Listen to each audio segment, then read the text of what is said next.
Good evening. Whoa. Hey. Good evening, everybody. Before I forget, you've heard us talk about, in fact, we had a presentation a while back, Family Promise. It is a wonderful opportunity where different churches offer their building for those who are in between homes to stay in for a week at a time, and it rotates around. And so we're going to get to be involved in that. And if you're interested in that, there's kind of some different things involved. There's coming to the building. They typically they're brought over to us, and now I'm going to start approximating. I think it's about 6 p.m. We get to have dinner, and then they stay in the building. And a lot of you sleep in church anyway, so you're already prepared. No, they actually have those folding or rollaway beds, and so we've got a few classrooms designated for these families to be able to stay with us. It's going to be 14 folks or less. They come over in a 15-passenger van. That's sort of what sets the size limit. And then they stay with us for a week. They get up pretty early in the morning. I think it's about 6 a.m. and take off to what they call the day center, where they either going to go to work, they're going to shower and get breakfast at the day center, or they're going to go to work, go to school, or work on job skills. And so it's a pretty exciting way to get to interact with folks and truly get to see people catch a breath and get a leg up and kind of get back into the ability to save up and move into a home. So there's just coming over in the evening and sitting around and visiting for a couple of hours, or playing with their kids, helping with the meals. We do have to have an overnight host. We usually have a couple stay the night as well. In fact, we have to stay the night here with the families.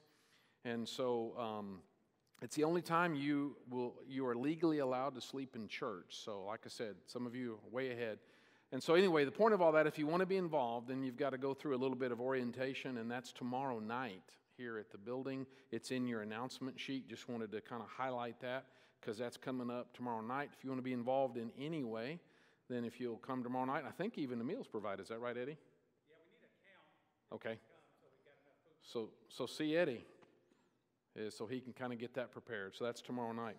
The other thing that I thought would be fun to say is that if I'm reading the schedule right, today our brother Don and Gail have been in Caesarea. They're going to be in Nazareth, which is the proximity of where Jesus lived, and they're going to stay tonight in Galilee overnight. Isn't that cool just thinking about it? And so if I'm reading the schedule right, that's where they are today and where they'll be spending the night. And then next Wednesday at 4:10 p.m., that's the 20th, they're arriving in Midland. And so they're going to be tired because they're coming all the way over. But if anybody would like to be there, I know some of us are going to just go over there and be there when they get off the plane and just wave and holler and carry on. And so that's next Wednesday night, and we'll probably put that in the daily email too. They're so far, unless their flights change, they had a little bit of a fun time going out. They got delayed in Denver, I think it was, for weather, so they ended up getting to go over a little bit later than they expected. So if all goes well, that's next Wednesday about 4:10. So if you want to come holler, then consider that. Okay, so a little different tonight. I got some information I want to share with you. We talked about this Sunday night. I want to try to explain some of what we're doing in terms of communication. That's always a challenge, is trying to get some word out and let us process and understand what we're doing. And so whenever we say we're talking about changing the schedule, whenever it is, it's always because there's always the first time you say it anyway. And so we talked about this Sunday night, but I want to talk about it some more tonight because I have some awesome Crowley graphics that you've got to see, because it's so not my gift. So we're going to talk about this a little bit and hopefully encourage you along the way. This is kind of where we're going to be talking. We're talking about space, and of course I had to add the subtitle because it just was right there. It's the final frontier. So these are anyway. So what we're talking about is the space sort of challenges that we're getting to deal with. It's a delightful problem to have. So this is a attendance chart. I know it may be pretty far for you, so I'm gonna try to summarize what we're looking at. But it's 2016 and 2017, and been watching those, and they're just sort of falling right along. One month or the other will sort of surpass a little bit.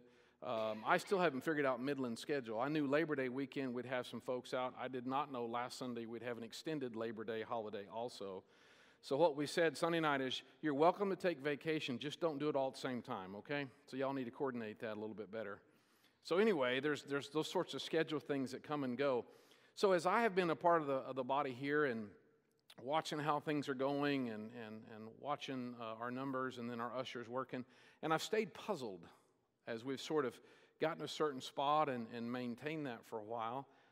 And so one of the things I wanted to point out, we talked about this last week, is there's the black line on top of the graph was a number that was given to us, I believe, from the architect as y'all remodeled the auditorium and put in these snazzy pews and all that good stuff. And what they came up with was a maximum seating capacity of 600, I think it's 636 seats. And so you're probably familiar with the 80% rule. It's kind of a rule of thumb that says when you get to a place where you have kind of your 80% full, it starts getting hard for people to find seats. People start getting uncomfortable, having to squeeze in and so on, and you can start struggling. There are some cases where you can beat that average, and some cases you can't. And the rule of thumb says you'll go over that, and then you'll come back under it, and you'll go back over it, and your average will hang right at this 80% number. And so if you looked at 636 for a seating capacity, then the 80% number is like 509. So, it's like, all right, we got plenty of room. So I'm watching this and thinking about it. And so finally, just because I was puzzled, I got in here in the auditorium and got a tape measure and started measuring. Because I remembered this discussion I'd had earlier at a different time. And it's all about when an architect tells you the seating capacity with pews, there's always a key piece of information. When you have your pews, you have to decide how many inches does each person get. So I started doing some of that and measuring, and I brought a yardstick because I'm going to measure some few people and let you see kind of, okay, I'm not that brave. But I remember a few years back when architects gave people 18 inches. So when they gave you linear feet of pew, they gave everybody 18 inches. Well, that's been a while ago, and most of us Americans have been supersized since then, okay? So now there's a discussion, and these green represent a change in that they are wider than they used to be, okay? No judgment, it's just a comment. But if you compare them like to our black stackable chairs, these green chairs are some of the widest chairs you can get, and they are way out to 22 inches, which is wider than 18, but it's 22 inches. Now, if I thought about cutting this off and passing it around and see who's under the 22 inches, but again, Root and I are enjoying living in Midland, so I really didn't want to pursue that very far. So here's what got the wheels spinning. So here's the Crowley, the transitions. Are we in PowerPoint? Or we are?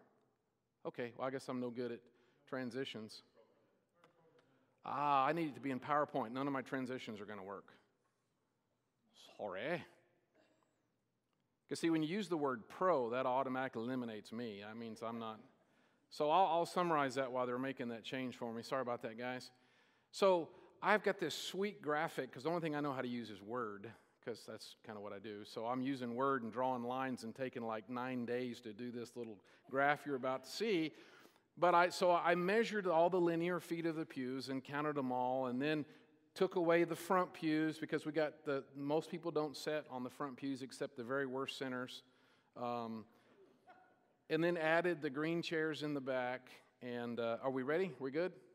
All right, thanks, guys. And so, well, you can't even see it from there. So there's my sweet graphic of the auditorium. It's a wonder I don't moonlight doing that.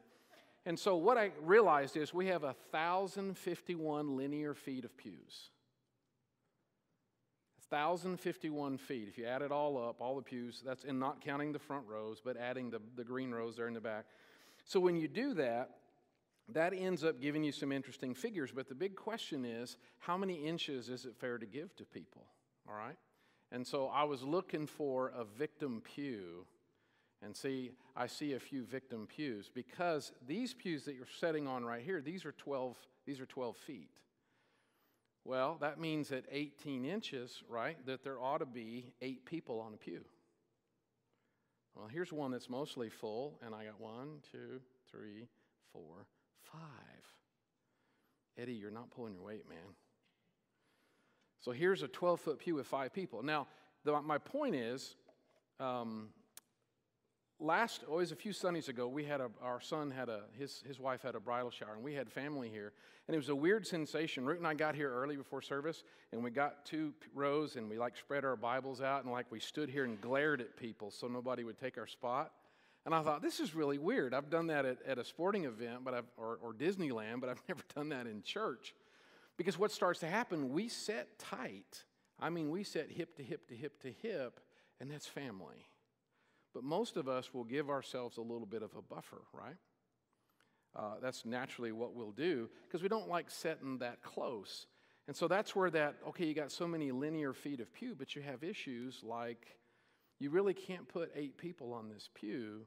These are really, I'm going to argue that 24 inches is the average space most people will take up. That's still kind of close. At 24 inches, that's 6 people on a pew. Here's a 5-seater, and I see one more seat there. Right? I mean, y'all could sit tighter, but you just don't. Why is that? Do what? Yeah, we just do. And I'm not even counting something we'll talk about a little later that's called pew spreading. I don't know if you've heard that phrase or not, but I've invented it recently, so it's something you ought to hear about. So the point of that is measuring all that and then trying to figure out where do people actually sit runs into a couple of interesting things. And it's cut off a little bit. How much space do you need? 18 inches, 20 inches, or 24 inches? I'll argue that 24 inches is probably the average spot. And I'll illustrate. So then we had a Sunday a few weeks back, and I asked someone to take pictures for me. And this is the Sunday that we had 469 in the auditorium. That was the count that day. And this is the left side of the auditorium. And then here's this row right here. And so I got pictures of the whole auditorium and spent time trying to count empty seats. How many empty seats were there when we had 469 folks here? And I found 71. Well, if you put those two numbers together, then that means 469 was right around 85% of what we could fit in this room. It's pretty far away and dark, so I don't know if this is going to work. But one of the issues, usher, you know this already, is you do have empty seats. Like there's one. There's another one. There's one right here between 2 couples. So if you come into church, do you want to sit right there in the middle between 2 couples? Or what do you do if you have a couple and you have 1 seat? Or as happened that particular Sunday, on this particular Sunday at 469, as I'm counting, I realized that we had a total of 4 spaces for a family of 4 in the whole room. We had the 2s and we had the singles, but when you have a family of 4 walk in, where do you put them? Well, it's easy. All you do is ask a member, I need you to scoot over. I need you to get up and scoot back and sit right here, which we could. Y'all just let that simmer for a second. We could. But I can tell you that occasionally we've asked, okay, kind of need everybody to scooch in because, and how good at scooching are we? We're not much for scooching. I'm not sure why. I'm just saying that's what happens. And so here's an example of how we sit, but also spent time looking at pictures and counting people, how many people are on a pew, and so on. And it turns out that 24 inches per person is a good running average. Now, there is one thing to consider. I don't know if you can see this, but kind of my big question when I was analyzing these photos is what's wrong with the Smiths?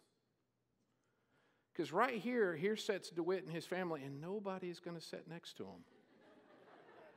So I'm not sure what that means. I'll have to analyze that further, but maybe some of y'all can let me know. I don't know. Some people just have challenges. So pew spreading is another factor. So when you measure linear feet, one of the fun things, like these pews over here, the ones not affected by the pillar, they're 14 and a half feet wide. So if you figure 24 inches per, that's 7 people, what do you do with the 0.5 hanging off the end? Well, it's easy. You put a half a person there. I guess in this case, that'd be a quarter of a person. Is that right? And so there's another case where your linear feet doesn't work because you start running out with all these, we'll call it wasted space, your 0.5s and your 0.8s and your gaps. I mean, I'm not trying to call anybody out at all, but if you'll just look with me right over here for a second, we got a little problem right here. Because what's right here between you and the end of the pew? Your purse is here. So here's a great pew right here. These are just wasteful members, okay? Because a good architect will tell you this is an 8-seater, all right? I'm trying to be nice and saying, all right, let's give everybody 24 inches. Let's call this a 6-seater. I got 1, 2, 3, 4. I got 5 people here. If you're ushering, where are we going to set somebody?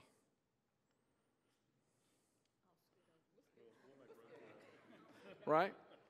And that's why we have ushers. That's why we ask questions, but we're going to have to come up. The challenge is when that starts happening all the way to the front of the auditorium, it gets hard to see that. It's an adjustment here, adjustment there, and you can scooch people over here and scooch people over there. You can do that, but this is what we're talking about how we tend to sit, because there's these issues. So we talked about the 80% rule states that people will not consistently fill a space. It also applies to parking. That's another interesting challenge. Back in the late 80s, I think the average was when you looked at your parking spaces, you considered 4 people per parking space, because the average was 4 people per car. What do you think that is in Midland today? 2 what? 1 per person? I thought I heard 1.2. I was going to ask how that works. It's a lot less, and so it's the same problem. Just like if you go to a store or a restaurant, how many times will you circle the parking lot looking for a parking space? Here's the thing that always irritates me about this particular conversation is people should be willing to do whatever it takes. But all I can say is in 26 years, my answer is yes, and we don't. Because being a Christian is living between what should be and what is, and then living in the tension between. For example, one of the ways we could solve the problem, take the pews out and we could put theater-style seating in. You know, I don't know if y'all started with that, the old fold-up kind, they're bolted down. Those are great because you only get 1 chair. You can't spread to the second one. It's really painful if you try to do that, right? But most people don't care for that kind of seating anymore. So the idea is that in a given parking space or a seating space, at 80%, you'll oscillate. You'll go up over it, and you'll come back under it, and you'll go back over it, and average will be somewhere around 80%. Well, so measuring 1,051 feet, giving people 24 inches per person, discounting the front rows, and then adding back the green chairs that we have in the back, we have 542 seats here. And that's not figuring out what to do with the 0.5s on the ends of the pews and those kinds of issues. Just measuring pews, dividing by 24 inches, you get 542 seats when you add the 16 green seats against the back wall. Well, then the math says 80% of that is 436. Now, see, I was expecting this number to be up in the mid-500s before that was kind of something. But after watching this for a couple of years, and as you know, we'll have a big run, and we have strong attendance in the fall, and then you have your kind of holiday slump, everybody's out of town, then the spring, everybody's home, and then you kind of settle through the summer because for some reason we get a chance in Midland, Texas, they vacation somewhere else. I don't know why exactly, right? And so we do that, and so the numbers will kind of soften a little bit, not because people have left church, they're just not here. They're in some terrible place like Ruidoso or Denver or something. So the 80% of 542 is 436. Okay, well, so our average auditorium attendance in 2017, before this, the summer, before we started dropping a little bit like we do, is guess what? I mean, my teeth about fell out. I was like, are you kidding me? Now, this is not a magic bullet because this is not what church is about. I understand now. This is not about discipleship. This is not about our relationship with Christ, but it is about human nature. We had talked about this, started talking about this because these original measurements and stuff were drawn after the first year and started talking about it and processing it and trying to decide what to do and as far as timing and when do you do it and all those kind of conversations. And I don't know that there's a perfect, this is the time we should have done it. I thought it was hilarious because historically the Sunday after Labor Day is a strongly attended day. So that's the day we mentioned it. And of course we were light that day and I was like, oh, perfect, right? But one of the things about an 80% rule, if you say it's 80% capacity, it's easy to look around and go, yeah, but there's empty seats. Yeah, exactly. In fact, there's 20% of seats available, which in this case is over 100 seats. It's a lot of seats. The challenge is they're in those singles in the middles, or they're twos on the ends, or they're hard to get to or hard to find.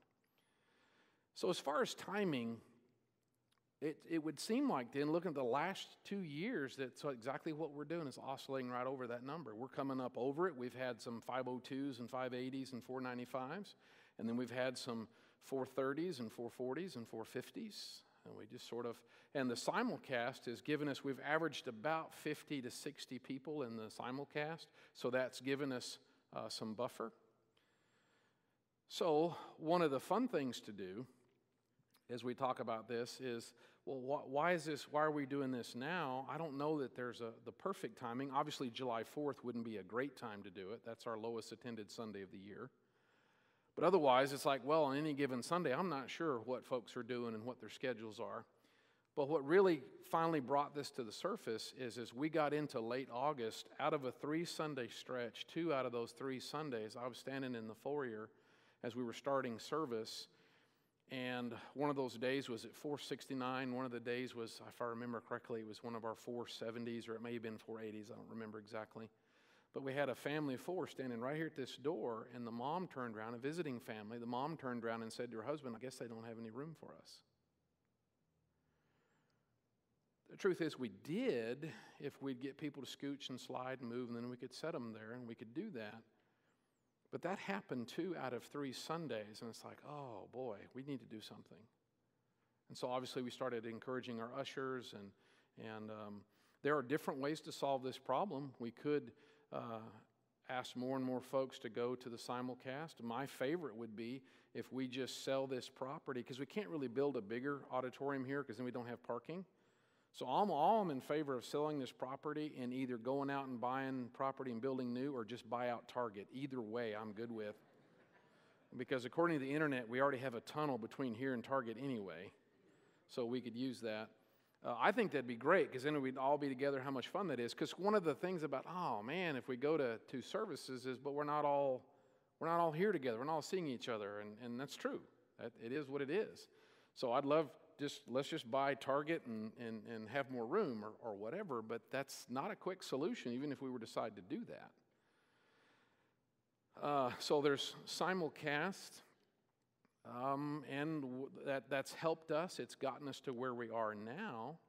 But if we go too much further, we run out of parking lot. We get more people to park in Target and then walk over. And so there's other ways to do this, or the church is familiar with adding service. Doesn't cost us much. I guess it's a little bit more on the electric bill. But what it does emphasize is the importance of relationships. Because one of the things that I would say when we comment with, oh, but I don't get to see one another, we don't want to settle for seeing one another is the same thing as having a relationship with each other.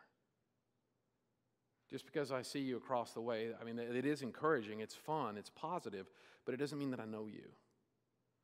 And so that's why the things that we're doing like feast groups are so important and so helpful.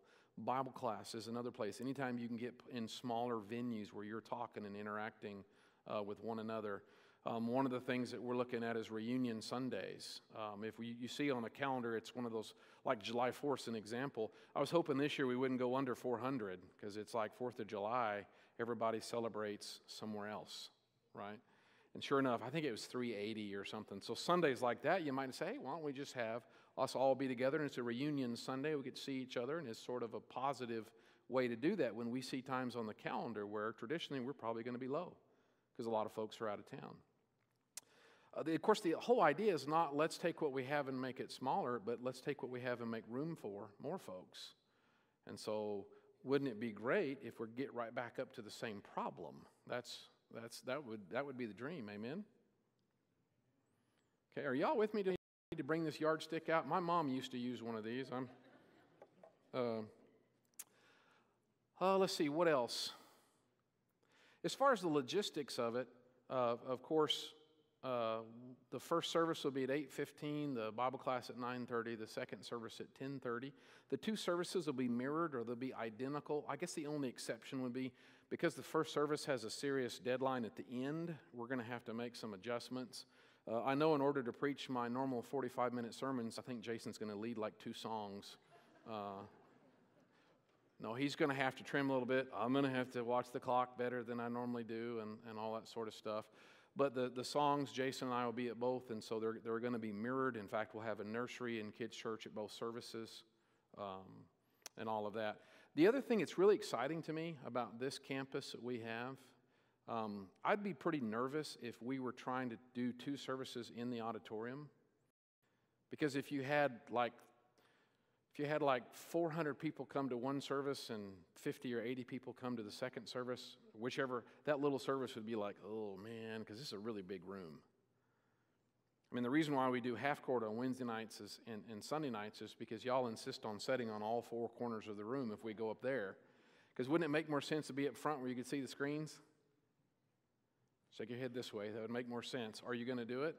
Shake your head this way. Nope, you're going to sit on the back. So there you go.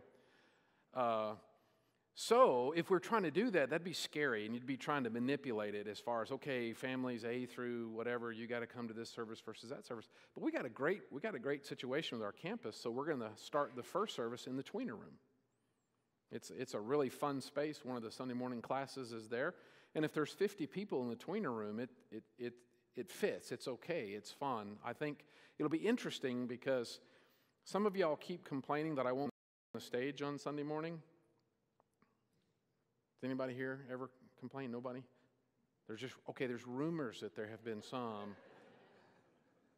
And I haven't been in an auditorium this deep for years. The ones I'm used to have been sideways, more of the fan. And so y'all get so far away, I can't see if you're paying attention or not. So I got to kind of get out here and check on you. And so I like being on the floor. So one of the things I'm kind of excited about is that the tweener room, we're going to be right there among one another, which I think could be interesting. In the way we do worship. Well, if that ever gets full, because right now there's about 140 chairs in there, and you can squeeze a few more in. We've proved that, but the room's pretty full with 140 chairs. So if that ever gets to be an issue, if it gets to be 120 or so or whatever that is, where it starts getting like, okay, well, we don't have to go to here. We can go to the gym, because then we can set up however many chairs we need to. And y'all did that in the remodel. Quite a while. And we have those really comfortable black plastic chairs. I mean, that'll be great. Actually, we have a lot of those green chairs. We've got two rows of stacks in the garage of extra green chairs, so we can still give you your 22 inches of comfort. You know, we're just nice that way. And so you can do that for a while, and then if the number gets to be like 200 or 250, then you can move into the auditorium, and man, that 250 or so, it feels fantastic in the auditorium. So the nice thing is, we don't have to go off the cliff. We can just sort of add a service and see how that works in terms of how the room is full and so on. I wish this is all you had to do to save souls. Of course not. This is minor. This is just making a little elbow room for each other, because what still matters is that we're dedicated in our relationship with the Lord and that we're sharing our relationship with the Lord with other people. That shouldn't be changing regardless of whether we were doing this or taking the pews out and sitting on 5-gallon buckets. I've advocated that. I think we'd get a few more people in, but can't get anybody to really get excited about that with me. So the idea of all of this is not the magic bullet. This is just giving us a little more elbow room, giving us some room to invite folks. Because one of the challenges is if we're already sort of bumping up on that and then we're having Friends Day and we want to invite people to come, where do they sit? If you've been invited next Sunday, because we've asked some people to give it their best shot, if you've been invited to the simulcast next Sunday, the goal is to get 125 people in the tweener room, which we don't normally do, so that there's room for our guests to sit. Now, you could bring your guest and you could say, well, this is our spot, but I see one spot over there, and then your wife can sit over there. There's an empty one. Have you ever been separated on an airplane? You ever gotten in an airplane and it was full and they're like, well, it's you and your wife and your baby, and it's like, we got a seat here and we got a seat there. You ever been through that? That's what I call the airplane effect. That's what we don't want to do with folks. Any questions or comments? This is just the background that we've been measuring and stewing on and thinking and trying to decide when to. Yes, ma'am.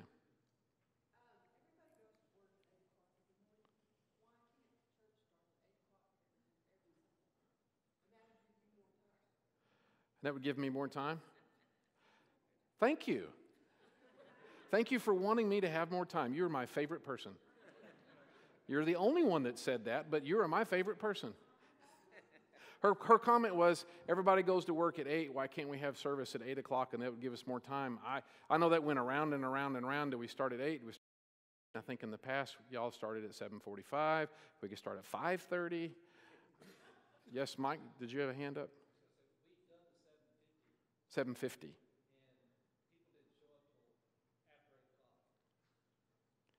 Right. We're back to that human nature thing. Yes, ma'am.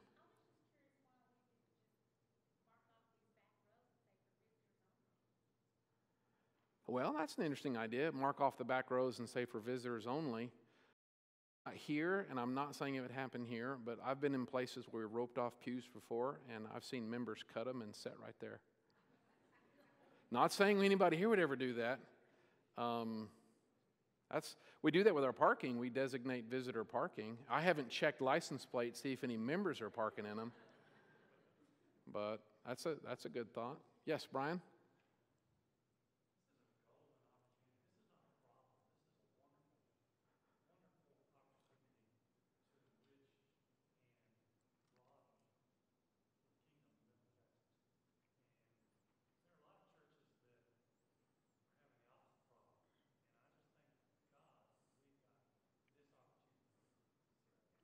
Yeah, I appreciate that, because I was a little bit aggravated that Sunday when a family couldn't find a spot, and I was like, oh, come on, we got to do better than this.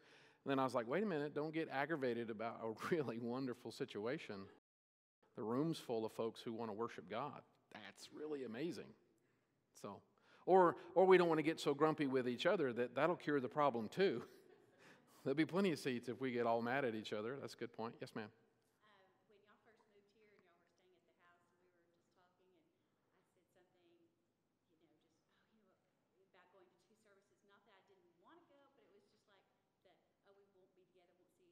Sure. You looked at me, you said, I'm sure in such a sweet voice, you did, you were nice, but you said, it's not about you. Wow. And I went, oh. Thank you for saying that.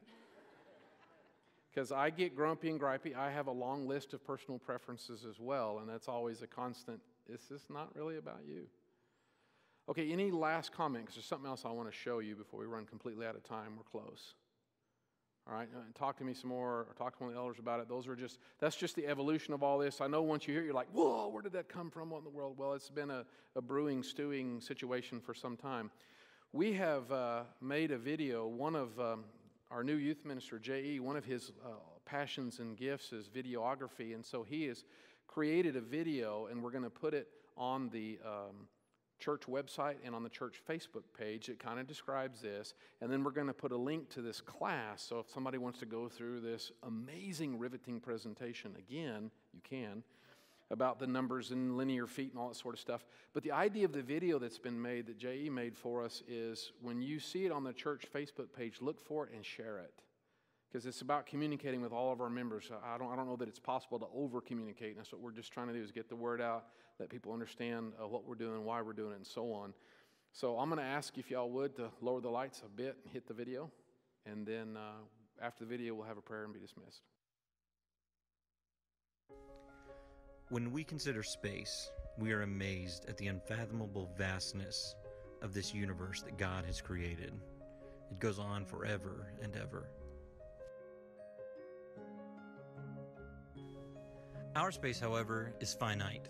It's limited, and that causes some issues. When visitors come and they find our auditorium at 80% capacity or fuller, they feel as though there's no room for them to sit, no room to gather with their worship. Their options at that point are to squeeze together in the empty spaces that they are able to find, to be uncomfortable throughout service, to separate their family and to sit apart from one another during worship. And more often than not, what they end up doing is they turn around and they walk back out the door. So what do we do about that? Do we build a larger building with a larger auditorium, with more space to accommodate more people? We could do that, but that costs money and that takes time. A more practical solution is simply to add a second service. Adding a second service doubles our space instantly with no additional cost. It allows us to easily create an environment that is more welcoming to new visitors with no additional expense and minimal effort. And after all, isn't that what we're here for? To create a space where people can come and hear the gospel, where they can feel welcome and loved, where they can feel comfortable to sit and to worship with their families. And you can help us with this in a number of ways.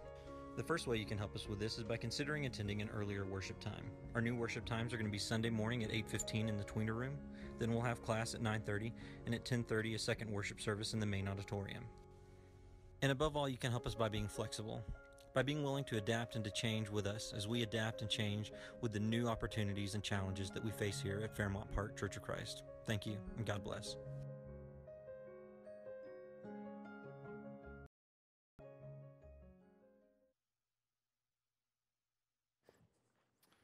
I appreciate J.E.'s effort, but I think my graphics were much better, don't you?